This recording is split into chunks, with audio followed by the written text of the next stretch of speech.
본격 수확기에 들어가며 농산물 절도에 비상이 걸렸습니다. 경찰이 특별 방범 활동에 들어갔습니다. 노인을 상대로 생필품을 나눠주며 물품 판매 사기를 벌여 폭리를 챙겨온 일당이 또 적발됐습니다. 김해 교육청이 학급 과밀이 심각한 유라 신도시에 학교 신축 대신 증축을 추진하며 학부모와 갈등이 깊어가고 있습니다. 진주 남강유등축제가 유료화로 성공했다는 평가가 나오면서 창원시도 축제 유료화를 적극 검토하기로 했습니다.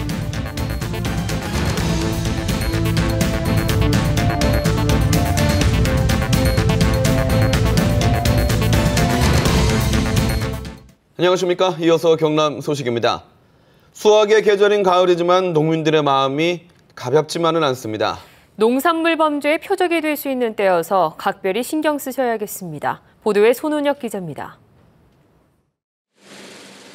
가을거지가 한창인 들녘. 타작한 벼는 길 위에서 말리고 출입문도 없는 창고에 쌓아서 보관하는 것이 보통입니다. 절도의 표적이 되기 쉽습니다.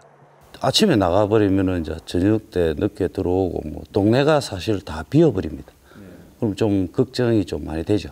지난달 13일 함양에서는 길에 둔 고추 포대를 훔치던 30대가 경찰에 붙잡히기도 했습니다. 수확기에 농산물 건조나 보관은 외부에 노출되어 있기 다반사입니다. 경남에서는 농축산물 절도가 한 해 평균 70건 일어났습니다. 검거율은 평균 31.5%로 범인이 쉽게 잡히지도 않습니다. 작년에도 이렇게 피해를 입었죠. 작년도 있고 올해도. 예.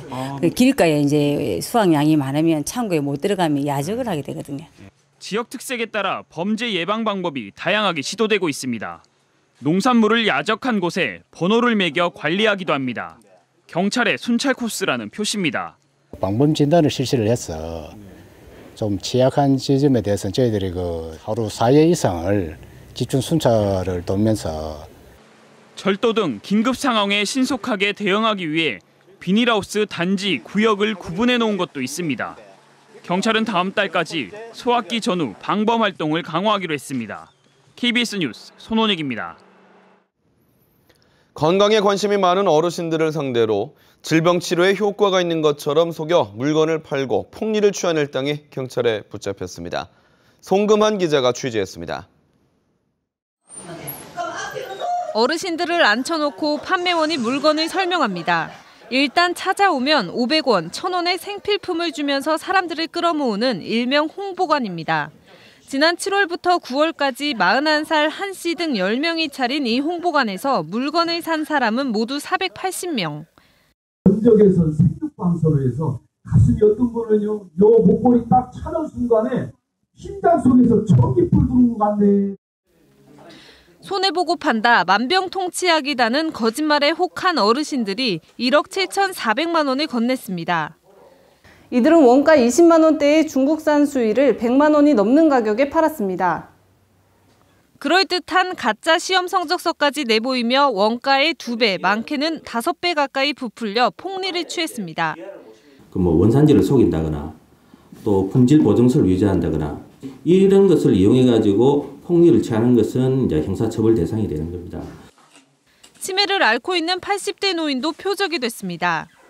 한 달 사이에 돈이 400만 원이라는 돈이 빠져나가기는 1,000원, 2,000원 정도 아까워하시는 그런 분이 지금 약을 3년 동안 지고 계신데 판단이 전혀 그리세요. 거래 계약서 등을 대필해서까지 돈을 끌어모은 겁니다. 그냥 장사인 줄 알았는데 그렇게 큰 돈인지 몰랐습니다. 총책 한 씨를 구속하는 등 10명을 검거한 경찰은 생필품을 미끼로 건강식품 등을 싸게 판다는 광고는 우선 사기를 의심하라고 당부했습니다. KBS 뉴스 송금환입니다.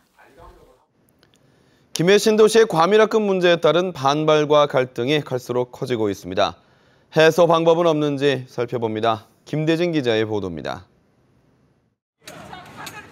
김해 유라 신도시 지역의 학교 정축에 대한 반발이 주민들 간의 갈등으로까지 번지고 있습니다. 반대 학부모들은 이미 2년 전 정축을 했는데 또 정축을 하느냐며 안전 문제 등을 이유로 연일 항의를 이어가고 있습니다. 41명을 35명 만들자고 우리 애들이 이 공사판에 이 안전을 보장할 수 없는 이런 부분은 단일히 할 수는 없는 거잖아요. 갈등의 시작은 교육부가 학교 신설 계획을 재검토하라고 결정한 지난 5월부터입니다. 김해교육지원청은 교육부에서 재검토 결정이 나자 곧바로 신축 대신 기존 학교 증축으로 방향을 전환합니다. 학부모들은 전체 설명회를 열고 설문조사로 전체 의견을 물어 결정하자고 요구했지만 교육청은 증축을 강행해왔습니다. 학부모들이 공개를 요구한 교육청의 검토 자료들은 대부분 거부됐고 인근 학교 재배치 요구에 대해서도 교육청은 또 다른 과밀을 불러온다며 어렵다는 입장입니다. 틀에 박힌 어떤 행정에서 보면 가구당의 학생 수가 얼마다 그 계산을 했는데 지금 그 계산보다는 지금 배가 더 나오는 관계로 정말로 과밀 학급이 되고 있습니다. 전체 학생 수가 준다며 학교 신설을 통제하는 교육부의 일률적인 입장과 해당 교육청에 밀어붙이기에 학부모들의 반발과 갈등은 갈수록 커지고 있습니다. KBS 뉴스 김대진입니다. 올해 진주 남강유등축제가 경남축제 가운데 처음으로 유료화를 도입하면서 창원시 축제도 유료화가 검토되고 있습니다. 반대 의견도 만만치 않습니다. 오종호 기자의 보도입니다. 올해 처음 입장료를 받기 시작한 진주 남강유등축제.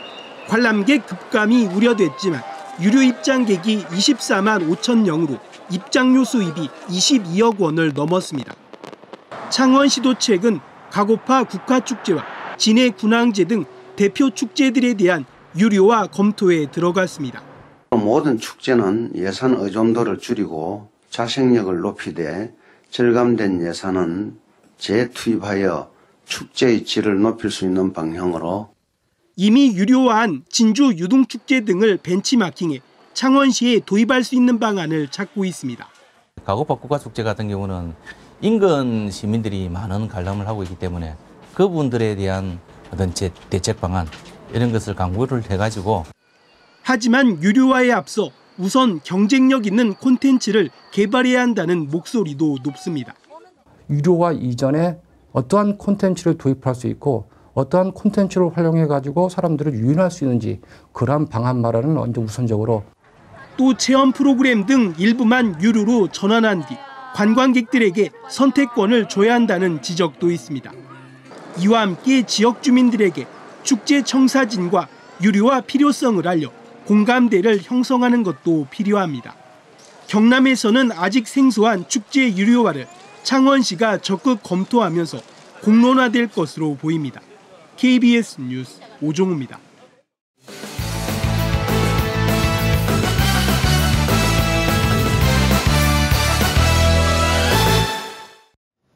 주요 단신입니다. 감사원이 대우조선해양의 대주주인 산업은행에 대한 본감사에 들어갔습니다. 감사원은 지난 9월에 시작한 산업은행에 대한 예비감사를 마무리하고 오늘부터 한 달 동안 본감사를 합니다. 감사원은 본감사를 통해 지난 2분기 3조 원대 적자를 낸 대우조선해양에 대한 관리 문제를 집중 감사할 것으로 알려졌습니다. 현대로템이 오늘 창원 공장에서 KTX 산천과 호남 고속철에 이어 세 번째로 수서발 고속열차가 처음으로 출고됐습니다. 이번에 출고된 수서발 고속철은 열과 연기를 감지할 수 있는 화재 경보장치 등 안전설비를 보강했습니다. 새 고속철은 내년 하반기부터 수서역에서 부산역과 목포역 사이를 운행합니다. 창원시의회 김동수 의원은 창원시가 군사보안, 민간사업자의 영업비밀 등을 이유로 각종 자료 제출을 거부하고 있다며 이 때문에 사업비 8,879억 원에 달하는 대형 사업을 시의회에서 전혀 검증할 수 없다고 비판했습니다. 김동수 의원은 또 39사단 군부대 주둔 병력은 그대로인데 함안군 군북면에 지은 새 사령부가 기존 터보다 5배가 넓고 골프장까지 지어준 것도 문제라고 지적했습니다.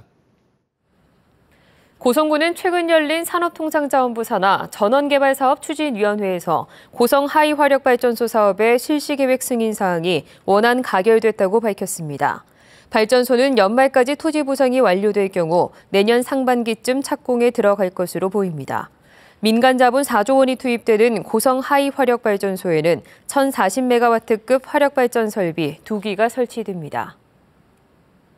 경상남도와 사천시가 항공정비 MRO 사업 유치를 위해 사천 용당 지구를 일반 산업단지로 공급합니다.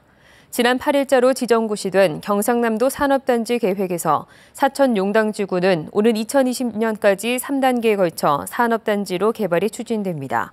경상남도와 사천시는 900억 원을 투입해 사천 용당지구에 항공정비단지를 조성합니다. 하동군이 그동안 중단했던 무상급식을 정상화하기로 결정했습니다. 하동군은 지난 16일 군수와 군의회 의장, 또 25개 종교 시민사회단체가 모인 가운데 무상급식을 지난해 수준으로 원상 회복할 것과 이에 따른 제도적 장치와 협의 이행기구를 만드는 데 합의했다고 밝혔습니다. 이에 따라 하동군 주민소환운동본부는 윤상기 하동군수에 대한 주민소환운동을 중단하기로 했습니다. 오는 28일에 치러질 고성군수와 사천시의원 라선구구 재선거의 투표소가 31곳으로 확정됐습니다. 경남 소식이었습니다.